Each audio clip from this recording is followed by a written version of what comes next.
Ndrembava kosa mahakasika ny fampianarana makalaza ny fadimy taona ny orena ny lycée ny Talatany Volonondry fametrahana vato fehizorony tamboho manodidina ny sekoly no anisan'ny entina namarina izany tsingeritaona ny orena ny lycée izany izay nankalazaina nanomboka omaly zoma 10 aprily.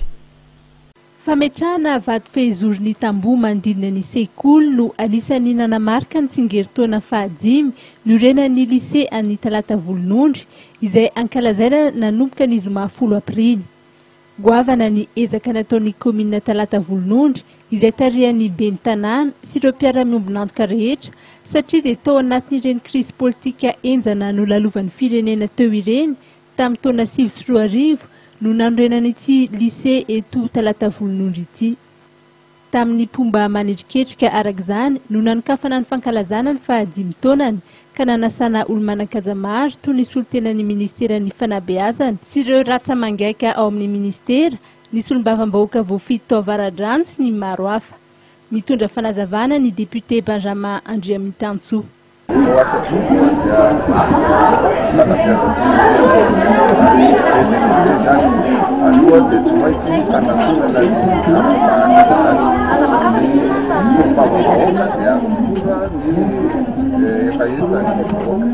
Ari misy hoe fandraisana andraikitra sy mampanatanterahana zany asa solombavam-bahoaka zany fotoana dia natateraka zany zakay solombavam-bahoaka malaza eto satria na ny fiarahana miasa amin'ny ministera ny fanabeazam-pirenena zany fotoana io dia anisany tena milamatra mihitsy.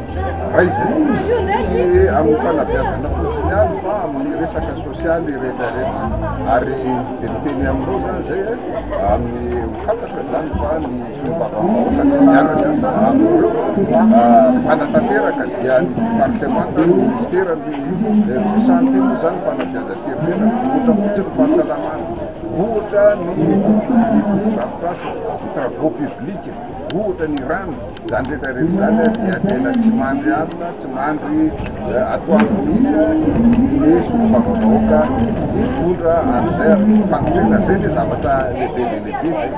Tsy nanadino nitsotra ireo rehetra nasaina moa ny ben'ny tanàna. Dia miarahaba ny lycée Talatany Volonondry moa amin'izao nahatrara ny fadimy taona izao ary dia mirary fahombiazana trano amin'ny ezaka izay ataon'ny tompony andraikitra ny mpampianatra ary isaorana be dia be koa ny ray aman-dren'ny mpianatra sy malala tanana tamin'ny ezaka efa nataony sy mbola ho ataony ho amin'izao lycée Talatany Volonondry izao ka dia makasitraka ihany koa ny mpitondra fanjakana tonga nanombonahy tamin'izao lanonana izao. Ahitana efitra fianarana 9 moa ny lycée, misy 520 ankehitriny ny mpianatra ary 20 kosa ny mpanabe. Fety aman-danonana samihafa ny angalian'ireo mpianatra sy ny mpanabe ao amin'ny lycée no nanamarika ity fotoan-dehibe ity.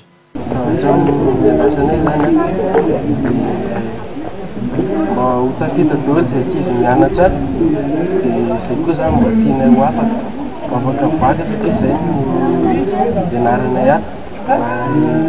Tsy voatery hianatra ho afaka bakarera fa tafita.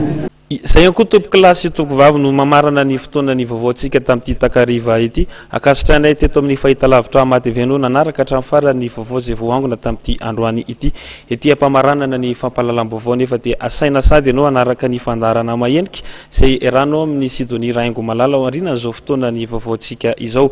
Ny vaovao ny fahitalavitra madiva kosa indray dia mame fotoananao amin'ny alatsinainy indray amin'ny ora mitovy hatrany. Mametraka ny veloma mandrapitafa ao antsika rehetra ary ny tenako sy ny teknisiana rehetra eto amin'ny fahitalavitra matv.